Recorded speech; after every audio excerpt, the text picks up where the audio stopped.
Bonjour à tous, je suis ravi de vous retrouver pour une nouvelle interview du magicien. Aujourd'hui, on se trouve avec Julie dans sa c'est ça, boutique, donc Plume des Anges, exactement. à La Roche-sur-Yon.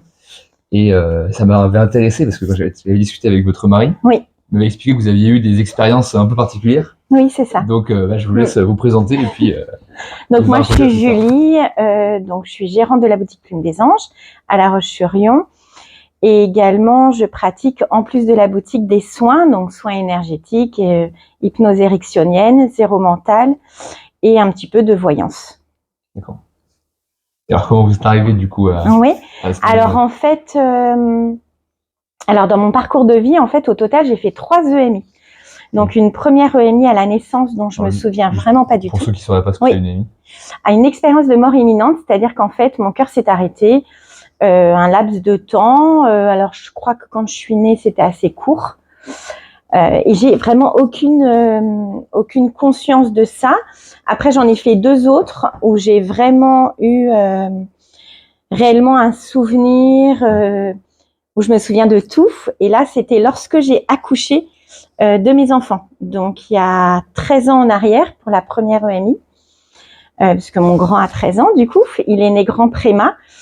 Et en fait, ils ont césarisé en urgence, ils n'ont pas pu m'anesthésier pour la césarienne. Et en fait, quand ils ont libéré le bébé, mon cœur s'est arrêté, je me suis retrouvée au-dessus de moi. Donc, c'était assez impressionnant. Oui, puis vous n'étiez pas du tout là-dedans à l'époque. Pas du tout. Donc, Moi, j'ai été hyper cartésienne, je croyais en rien.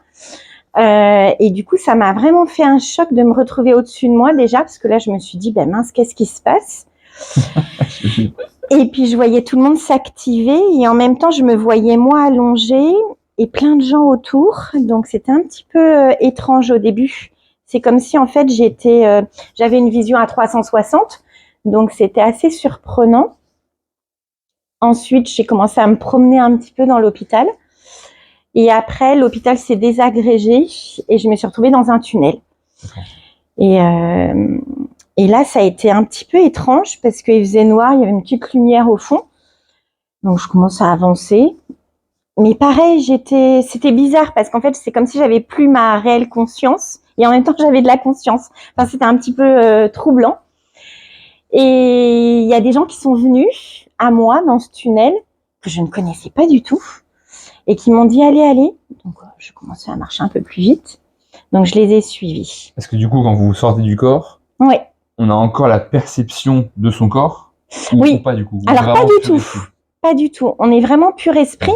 Parce qu'en fait, je me voyais même pas. C'est-à-dire qu'en fait, je traversais les murs sans m'en rendre compte. Mais c'était... alors, je vous avoue, me retrouver au-dessus, ça a été un peu bizarre. Et puis après, je me suis dit, ben oui, il y a quand même quelque chose de bizarre qui m'arrive. Et en fait, je sais pas comment expliquer, il a fallu que je sorte de ce bloc opératoire. Et ensuite, l'hôpital s'est désagrégé. Je me suis retrouvée tout de suite dans un tunnel. Et au bout du tunnel, donc on est arrivé vers la lumière. Et là, on m'a dit de me dépêcher. C'est tout ce qu'il savait me dire. Et moi, je voyais en fait le sable, la mer au fond, et plein de gens, mais des gens que je connaissais pas du tout. Sauf qu'à un moment donné, j'ai vu un parasol, ça paraît un peu bizarre, avec au dos mon grand-père qui était décédé quand j'étais en CM1. Donc ça remonte à un petit bout de temps, parce que j'en ai 43. Donc le temps passe. Et donc là, j'ai couru. J'ai dit, ah, bah, papy, t'es là. Mais vraiment en étant déconnectée de la réalité. Enfin, je sais pas comment je pourrais expliquer ça. Ouais, c'est comme un rêve, quoi. C'était un espace-temps. Ouais, bizarre. Et là, il me dit, écoute, on a très peu de temps. Je vais te confier quelque chose. Donc, c'était mon grand-père maternel, avec qui vraiment j'avais beaucoup de... Enfin, vraiment, c'est quelqu'un que j'aimais particulièrement. Et il me dit, le petit garçon avec le ballon de foot là-bas au bout, c'est le frère de ton père. Alors là, je le regarde, je lui dis, mais papy, tu déconnes complètement, je me souviens. Je dis, mais qu'est-ce que tu... Il m'a dit, écoute, j'ai vraiment pas beaucoup de temps.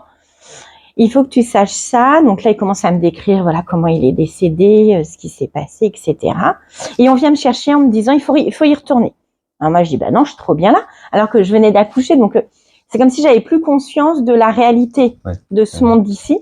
J'étais tellement bien, mais vraiment, c'est un pur bonheur de l'autre côté. Donc du coup, je suis revenue. ça a été un petit peu compliqué quand on se réveille intubé et tout, branché de partout. Et j'ai dit merde, d'ailleurs, je suis revenue.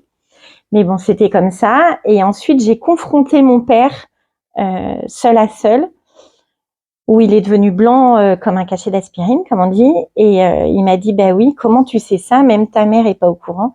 Personne n'est au courant. C'était vraiment le secret de famille. Ça se devine pas comme ça. Ouais. Donc, et j'étais pas non plus dans le ventre de ma mère lorsqu'il s'est passé ce décès-là. Donc, j'ai vraiment, de mon vivant, entre guillemets, je n'aurais pas pu avoir cette perception-là. Oui, Impossible. Donc, c'est vraiment quelque chose qui m'a confié. Et là, je me suis dit, ben, en fait, il existe vraiment quelque chose de l'autre côté. C'est là où je me suis dit, ben, merde, moi qui étais hyper cartésienne sur plein de choses, je me suis dit, ben non, en fait, il y a quand même un monde parallèle, entre guillemets. Du coup, ça m'a vraiment changé ma perception suite à ça. Ça m'a quand même chamboulée. J'ai eu des phases un peu bizarres, un peu étranges. J'entendais des bruits, des sons, je voyais des choses un peu différentes. Donc, j'en ai parlé à mon médecin généraliste qui était très ouvert à l'époque. Oui. Vraiment, ça m'a même surpris. J'ai dit, je crois qu'il faut m'interner à Sainte-Anne, je m'en souviens. Il m'a dit, mais pas du tout, Madame Edo, qui me dit. Non, c'est normal, vous avez vécu ça. Il peut y avoir, voilà, des choses qui vous bouleversent. Donc, il était vraiment à l'écoute. Il m'a simplement dit un mot qui était vraiment, qui me suit toujours, d'accueillir les choses sans peur. Et du coup, en fait, j'ai accueilli sans me poser de questions et sans avoir peur, en fait. Oui, justement, parce qu'en fait, de manière générale, dès qu'on met de la peur, on va attirer des entités et donc on se trouve parasité. Ah oui, vraiment. Alors que tant qu'on est dans l'amour et dans la positivité, bah tout va bien en fait. Ben oui.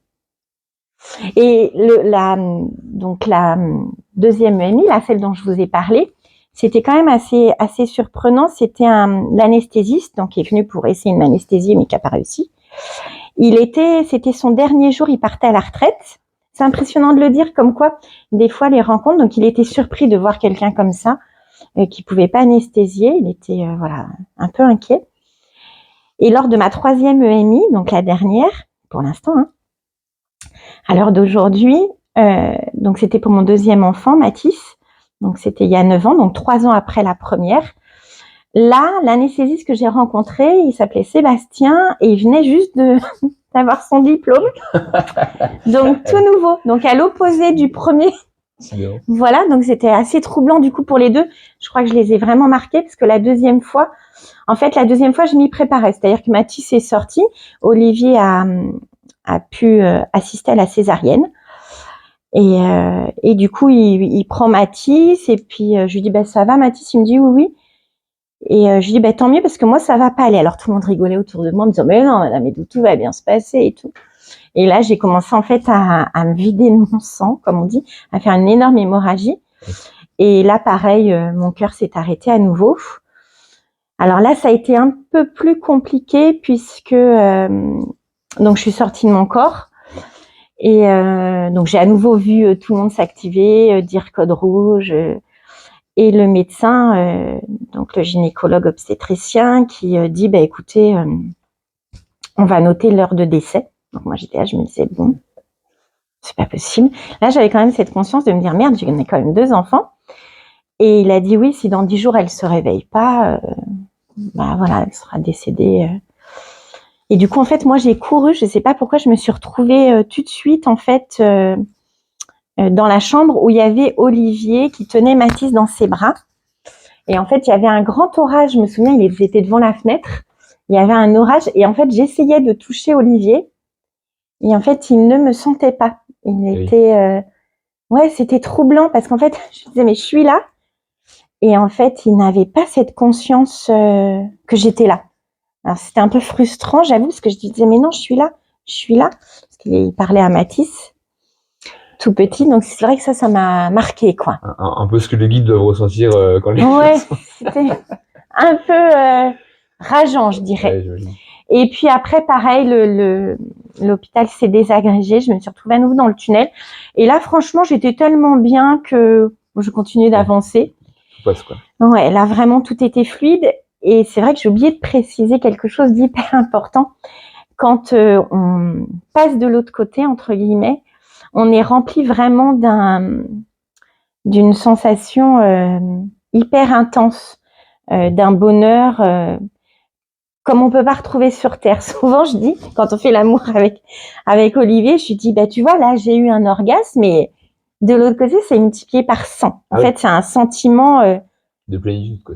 Ah, mais c'est incomparable même à un orgasme qu'on peut avoir en faisant l'amour. C'est fois 1000, fois 100. Enfin, c'est assez. C'est pas palpable en fait. On est hors du temps. On est reconnecté avec Dieu en fait. Ah ouais, vraiment. Avec l'amour de Dieu. Ouais, avec la conscience, ouais, ouais. C'est fantastique. Ça, c'est fantastique. Donc effectivement, il n'y a pas besoin d'avoir peur de la mort. Ah ben non, moi j'en ai pas peur du tout. Et du coup, en fait, ça m'a aussi permis de comprendre qu'en fait, il n'y a pas vraiment de mort en soi. Oui. Parce que je vois le premier anesthésiste, ben, il prenait sa retraite. Le deuxième anesthésiste est tout jeune, donc confronté à ça, voilà, à peine avoir démarré sa jeune carrière. Et je me dis qu'en fait, ben, c'est aussi pour me dire que ben, c'est c'est un cycle en fait. La vie, la mort, pour moi, en fait, ben, tout est lié en fait. Il n'y a pas de fin en soi. Donc, c'est vrai qu'en consultation, quand je suis face à des personnes qui ont perdu un être cher, souvent je leur dis, mais en fait, vous dites pas que c'est fini, quoi. Parce que lui continue de vous percevoir. Alors vous, certes, vous êtes frustré parce que vous le percevez pas, mais il n'y a pas de fin en soi, en fait. C'est toujours une continuité. Donc, ouais, c'est important de le dire, ouais. Il n'y a pas de fin. De toute façon, j'ai un peu tendance à considérer qu'en fait, la perception, je dis pas la réalité, je dis la perception 3D qu'on a ici, c'est comme un rêve. Et en fait, on croit que quand on rêve, on se réveille, mais en fait, c'est l'inverse. C'est que ça. Quand on dort, on va dans le vrai monde, et quand on revient là, on se réveille. Exactement. Non, c'est vrai. Ouais. Alors, c'est vrai que de l'autre côté, c'est vraiment la belle vie, hein. Enfin, on a du travail sur soi, parce que la deuxième fois, ils m'ont expliqué un petit peu quelle était... comment fonctionnait en fait la vie et comment ça se passait aussi après, le après. Et du coup, maintenant, en fait, je relativise, c'est-à-dire qu'en fait, on peut avoir des épreuves dans la vie, mais c'est que des expériences. Et en fait, ces expériences, faut juste les affronter. Alors certes, il y en a, ils en ont plein, mais je me dis qu'en fait, c'est comme ça. Il faut affronter, pas contourner le problème. Pour moi, il faut l'affronter, même si c'est difficile, mais ça permet à notre âme de grandir, en fait. Je le vois vraiment comme ça. De toute façon, c'est ce qui ressort de mes différentes discussions avec des divinités ou des guides, etc. En fait, c'est que on est vraiment là pour expérimenter la dualité. Ah oui, oui, vraiment. Et le but, c'est de ma perception, je sais pas si c'est tant les bons termes, mais en tout cas, c'est de dépasser la dualité positif-négatif et d'arriver à se reconnecter avec l'amour. C'est ça, inconditionnel, ouais. Et c'est ça, en fait, les saints. Les saints, c'est qu'ils se sont reconnectés, ils sont dans la foi, ils sont dans l'amour. Ouais. Alors, c'est vrai que moi, je suis pas très... moi non plus. Pas très dans le sens... j'ai pas de religion. Oui. D'accord, à proprement parler. Dans le sens que, au Sable d'Olonne, par exemple, j'avais, il y a 5 ans en arrière, on m'avait appelé justement pour parler de mes EMI, donc on était plusieurs, et beaucoup sont accueillis par le Christ, par des gens religieux, mais quand on discute un petit peu en off avec ces personnes-là, c'est vrai qu'elles sont croyantes, pratiquantes. Moi, étant athée complètement, je crois en l'amour universel, je crois qu'il y a quelque chose puisque j'y ai été, mais disons que j'ai pas de religion, parce que pour moi la religion elle pousse à des conflits, enfin vous voyez ce que je veux dire, donc du coup je préfère être dans là-dedans. Et c'est vrai que je suis complètement d'accord. C'est vrai que c'est la représentation les choses la plus facile à percevoir. Tout à fait. Et puis pour que ça parle à tout le monde, j'allais dire aussi. Et effectivement, je suis tout à fait d'accord. Pour moi, Dieu, c'est la conscience de l'univers. Exactement. C'est l'amour universel. Voilà, tout à fait. Et pour moi, on a tous le même, Le même Dieu, oui. Exactement. Et c'est ça, c'est les religions qui créent justement ces problèmes, entre guillemets. C'est les humains, effectivement, qui vont voilà, exactement. C'est les humains, exactement. Oui, tout à fait. Donc, c'est vrai que pour moi, du coup, ces expériences, elles ont en fait créé en moi un vrai bouleversement, un vrai changement, du coup, professionnel également, parce que je transmets des messages, j'aide les gens, mais en fait, j'allais dire, c'est vraiment inné. Ouais. Après, je me suis formée en hypnose, pour certaines choses, et en zéro mental, pour qu'on apprenne justement à lâcher notre mental et être plus dans cette intention et dans cet instant présent. Mais c'est vrai que pour moi, oui, c'est inné de détecter chez quelqu'un s'il y a un problème. J'irais même jusqu'à dire que potentiellement les GMI sont arrivés parce que cet aspect-là était pas encore développé. C'est ça. Et que donc il y a des guides où allez hop, c'est ça. On va lui mettre un bon signe là pour là, il n'y avait pas de problème là. Non. Mais je les regrette pas parce que, alors certes, j'ai pas vécu avec mes enfants les toutes premières heures, les tout premiers jours de leur vie, parce qu'on a été séparés. Mais je regrette pas parce qu'avec mes enfants, on en parle. Ils m'aiment, je les aime. Enfin, vous voyez ce que je veux dire. Enfin, il n'y a pas de... Ça n'a pas cassé quelque chose, en fait. Et alors, du coup, comment ça s'est concrétisé les premiers signes d'avoir des perceptions Alors, les premiers signes, à l'époque, on habitait en Eure-et-Loire. On avait une maison. Et en fait, j'avais un monsieur accroché au bout de mon lit, un vieux monsieur. Toutes les nuits, la journée, il me hantait. J'avais beau essayer je savais pas comment faire, en fait. Donc, au bout d'un moment, j'ai dit, écoutez, laissez-moi tranquille. Puis il m'a dit, non, vous allez bientôt voir ma fille, elle va venir en consultation. Alors, moi, je l'ai regardée, je lui ai dit, ah bon? Qu'est-ce que vous me dites là? Moi, je fais pas de consultation. Si, elle va venir et tout. Il faut absolument que vous lui transmettiez des messages.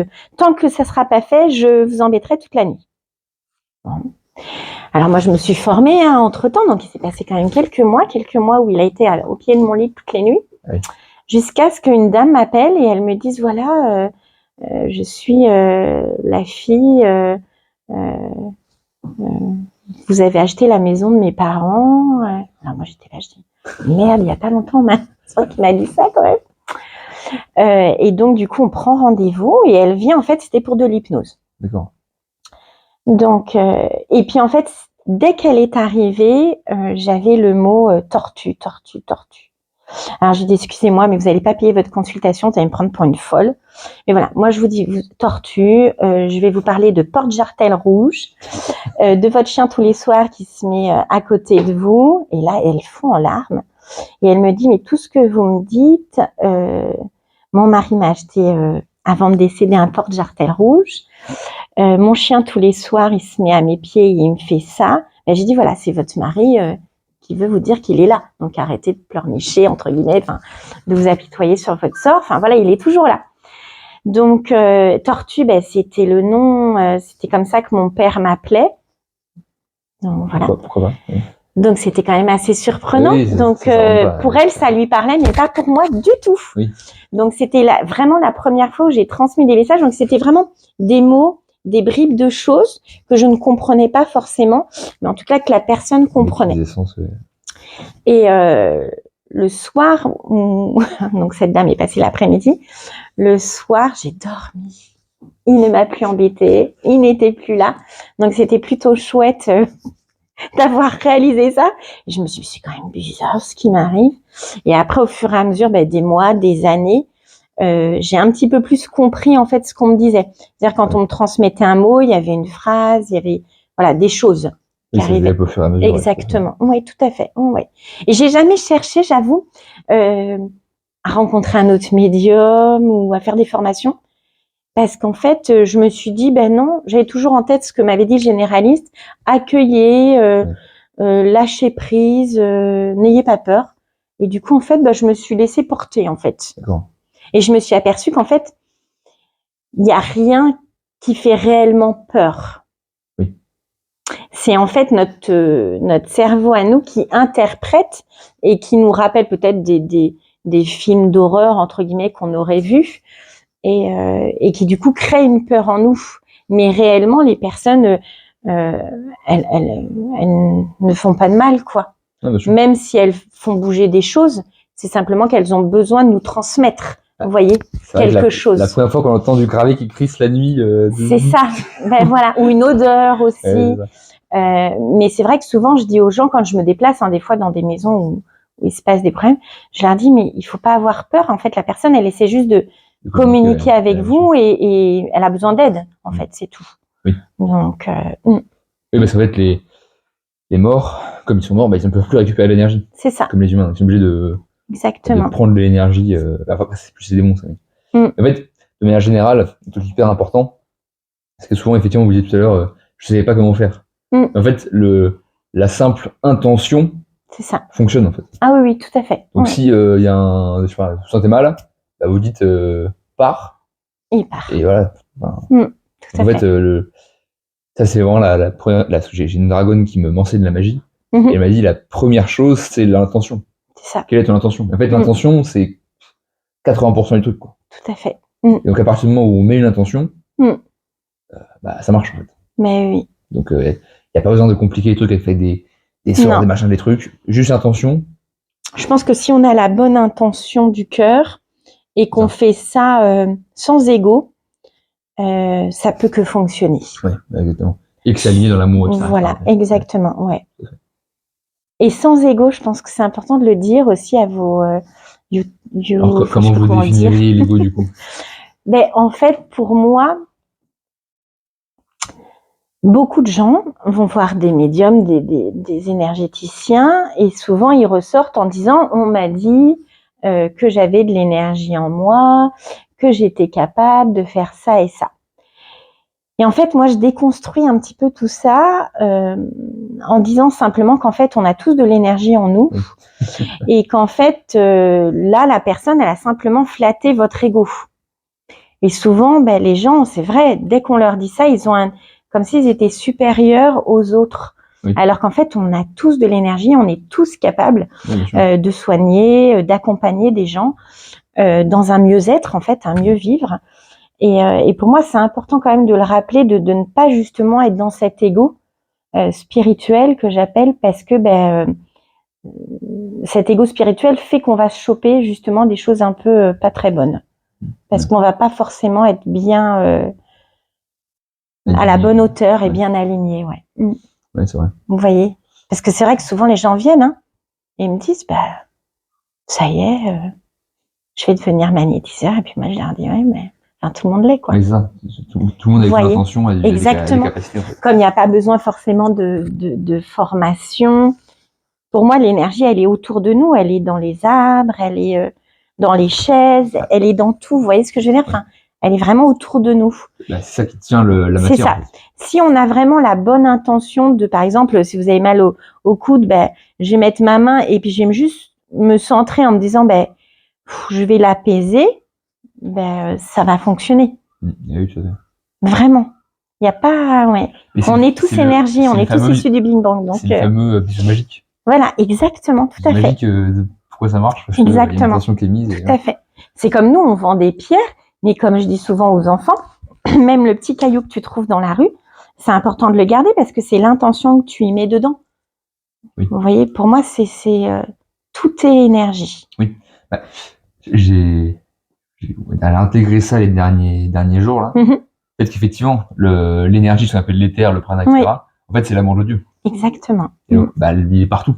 Il est partout. Il est partout. Et ça qui fait que tout existe. Quoi. Et je pense qu'il faut être au clair avec soi-même pour vraiment pratiquer ou accompagner les gens. Vous voyez ce que je veux dire? Parce que si on a un but qui est pas le bon, on va pas le faire de manière honnête. Oui. Vous voyez ce que je veux dire? Il faut le faire sans attendre quoi que ce soit. Ouais. Et c'est vrai qu'au début... On n'est pas magicien. C'est compliqué. On utilise juste l'énergie. La chaîne, justement, c'est le magicien, ouais. Mais le magicien, moi, c'est l'âme qui agit. C'est ça. On est tous magiciens, ça, je suis d'accord avec vous. Magiciens, en fait. Exactement. Mais c'est vrai qu'au début, ça peut être un peu compliqué, justement, de comment est-ce que je me fais payer, parce que mais c'est compliqué. Donc, c'est très compliqué. Par exemple, c'est marrant ce que vous me dites parce que, alors moi, je me fais payer parce que je considère que quelqu'un qui vient me voir en hypnose, j'ai fait des études en neurosciences, en psychologie, etc. Donc, c'est mes années d'études qui font que je mets une tarification moyenne, vous voyez, un prix moyen. Quand un médecin se paye parce que voilà. Après, quelqu'un qui va m'appeler, par exemple, pour barrer le feu, pour agir sur quelque chose d'autre, là, je vais pas me faire payer. Parce que c'est hyper important. Moi, je sais que j'avais rencontré un monsieur qui m'a transmis justement, je le connaissais pas, il m'a demandé de lui montrer ses mains dans la rue. Il m'a dit, voilà, je vais bientôt décéder, j'ai trouvé encore personne pour transmettre le fait de barrer le feu. Alors, moi, je l'ai regardé. Je me suis dit, mais qu'est-ce qui m'arrive vraiment, Julie? Et voilà, il m'a bien dit, surtout, ne vous faites jamais payer. N'acceptez jamais des fleurs, de l'alcool, rien du tout. Faites ça vraiment, voilà. Okay. Donc, il y a des fois des grands brûlés, hein, des fois à l'hôpital, à la clinique. Voilà, je suis dans leur listing, donc ils m'appellent et je vais les aider. Et souvent, les gens me disent combien je leur dis, mais non, rien. J'ai fait ce que j'ai pu. Enfin, je pense qu'il faut être humble là-dessus. Vous voyez ce que je veux dire? Il faut rester avec un petit peu d'ego, mais sans trop. Vous voyez ce que je veux dire? Dans le sens, j'ai tout donné. D'ailleurs, moi, quand je suis face à un grand brûlé, je donne tout, mais j'allais dire, il y a cette part de magie, comme vous dites, où là, je ne suis pas maître. Oui, ça. C'est-à-dire qu'en fait, je mets ma main, alors la personne me dit, ça me soulage, genre je vois bien parce que la couleur de la peau, elle change. Puis alors moi, par contre, je suis à une température énorme parce que souvent, je demande une bassine d'eau que je mets mes pieds dans l'eau froide pendant que je travaille. Alors oui, c'est moi qui récupère, hein, donc hop, ça va dans l'eau froide, mais je vais vous dire, je cherche pas à l'expliquer. Je pense que c'est notre cerveau qui veut comprendre. Vous voyez, dans la réalité, on veut tout comprendre. Mais je pense que des fois, il faut pas vouloir comprendre ou pas vouloir mettre de mots sur les choses parce que c'est comme ça. Donc oui, il y a une part de magie, je suis d'accord avec vous. Mais cette magie, il faut qu'elle soit bien utilisée. Vous voyez, si on le fait avec le cœur comme moi je suis complètement, enfin voilà, puis quand les gens me remercient, je dis tant mieux pour vous, mais j'ai envie de leur dire, en fait, j'y suis pour rien. Enfin, oui, c'est pas moi, moi j'étais juste, oui, exactement. Moi, j'ai juste transmis, l'information pour que ça aille mieux. Mais effectivement, je suis arrivé un peu à la même conclusion, à savoir que quand quelqu'un demande ou je propose un soin énergétique, où je vais demander aux archanges extérieurs d'intervenir, moi ça me prend 30 secondes. C'est ça. Voilà, ça je vais pas payer. Par contre, effectivement, ce que je fais payer, c'est si je vais passer 1 heure avec la personne à expliquer les choses. Voilà, tout à fait. C'est du temps matériel. Exactement. Humain. Là, on peut faire payer. Ouais. Par contre, effectivement, l'intervention de dragon ou des archanges, ça pour le coup, effectivement. Mais non, ça pour moi, on n'a pas à le faire payer, vous voyez. Après, on peut, si la personne donne. Oui, tout à fait. Mais exactement. Sinon, mais c'est vrai que c'est toujours, on se pose toujours la question de combien faire payer une séance, etc. C'est vrai que je pense que c'est la bonne méthode, c'est l'aspect spirituel, on va dire. C'est ça. Donc, exactement. Gratuitement. Voilà, si la personne donne, elle donne. Et par contre, ce qui est plus vraiment temps matériel et compétences matérielles, là pour le coup, effectivement, c'est normal qu'il y ait un pic. Tout à fait. Oui, parce qu'on paye l'électricité, le loyer, tout. Donc, il y a tout ça aussi qui rentre en compte. Et c'est important aussi, effectivement, d'être spirituel, mais de garder aussi l'ancrage dans le réel. Ah oui, moi je suis très ancrée. Parce que sinon... Je suis pas trop perchée. Je suis perchée parce que je reçois, mais je suis bien ancrée dans la réalité. C'est pour ça que souvent, quand les gens viennent et me disent j'ai du potentiel, je les fais un petit peu redescendre dans leur ego, là. Mais tout le monde là, et souvent ils sourient. Oui, c'est vrai, vous avez raison. Enfin, je sais pas comment expliquer. Du coup, parce qu'il y en a, ils se mettent de la pression aussi. Vous voyez ce que je veux dire? Donc, du coup, oui, c'est vrai. Je pense que c'est important, Oui.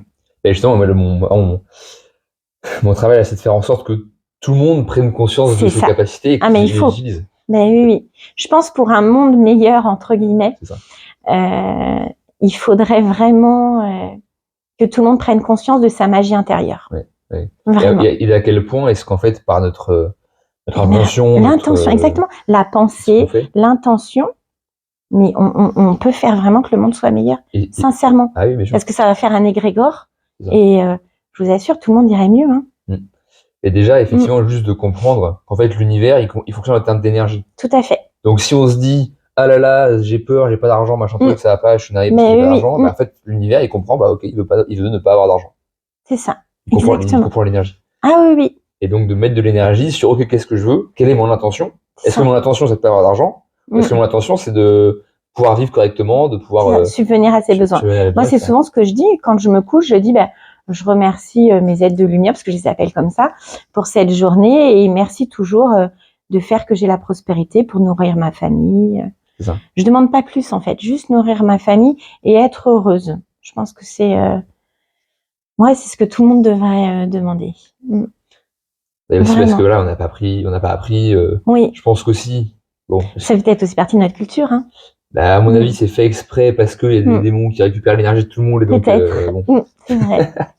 Et ça, on s'en fout. Ce qui compte, c'est que les personnes individuellement aillent mieux. Ah oui.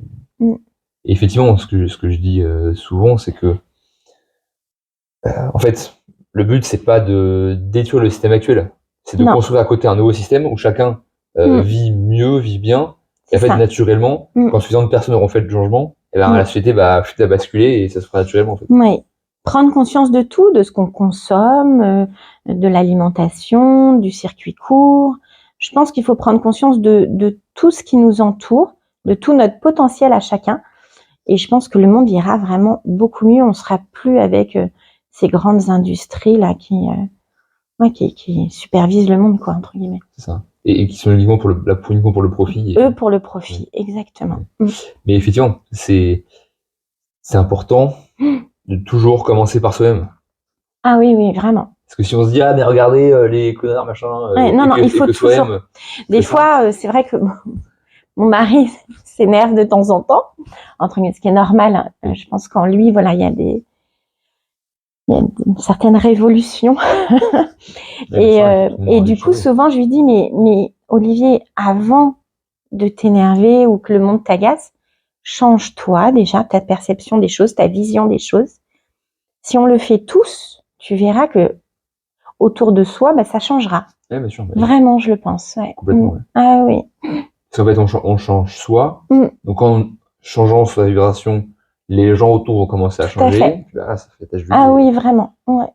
Et effectivement, et comme tout est un, et ben, ce qui se passe dans le monde, c'est ce qui se passe en nous aussi. Et ce qui va nous énerver dans le monde, c'est ce qui va nous énerver en nous au final. Tout à fait, exactement.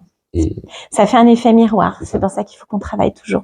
Exactement. Et souvent, ce qui nous énerve chez les autres, c'est ce qui nous énerve en nous. Exactement. C'est l'effet miroir. Et c'est là où je dis toujours, faut continuer toujours à bosser, à se remettre en question, toujours se remettre en question pour avancer. C'est vraiment le but de la vie. Le but de la vie, c'est comprendre ce qui nous entoure, nous comprendre nous pour avancer. Ah oui, vraiment. Et en fait, ce qui est drôle, c'est que le travail, c'est beaucoup plus de retirer que d'ajouter. C'est ça, exactement. C'est beaucoup plus de retirer tous les conditionnements. C'est ça. Là, on doit se déconditionner, comme je disais au tout début. C'est tellement important, Lâcher ce fichu mental qui nous crée des problèmes, en fait. Oui, c'est ça. Parce qu'en fait, il nous laisse imaginer des fois des perceptions qui ne sont pas du tout la réalité, vous voyez. Donc, je me dis, faut lâcher ce mental pour avancer plus sereinement, de manière plus apaisée. Pour être dans l'instant présent. Ah oui, vraiment. Ah oui. Julie, merci beaucoup. De rien, avec plaisir. Où est-ce qu'on peut vous contacter ? Je mettrai votre lien. Oui, on peut me contacter soit à la boutique, soit sur notre site internet, donc plumedesanges.com. On a sorti aussi mesbellespierres.com, enfin voilà, sur internet, sur Facebook, sur Insta. D'ailleurs, c'était super drôle le lancement sur Instagram. Là. Avec Olivier enceinte. Oui, exactement. Ouais, non, c'était voilà. J'ai beaucoup. Oui. Et c'est vrai qu'on est proche de la nature, Olivier et moi, on est vraiment passionnés par les minéraux, déjà par leur beauté, avant l'énergie qu'elles dégagent. Comme je dis, même le plus petit caillou ramassé par terre, il a une énergie pour moi. La pierre dans les murs, enfin tout est énergie. Oui, toutes les vibrations. Et voilà, on aime la beauté des pierres, d'où le fait d'avoir créé Mes Belles Pierres, parce que vraiment là, c'est un but de déco, de beauté d'intérieur en fait. Voilà. Julie, merci beaucoup. Merci à vous surtout. Si vous voulez rejoindre mon groupe privé où on discute justement de comment réenchanter le monde, vous pouvez cliquer sur le lien en description et vous pouvez également réserver un appel avec moi directement pour pouvoir discuter et voir ensemble comment est-ce qu'on peut vous aider pour avancer dans votre vie. C'était Charles-Antoine et Julie. À bientôt.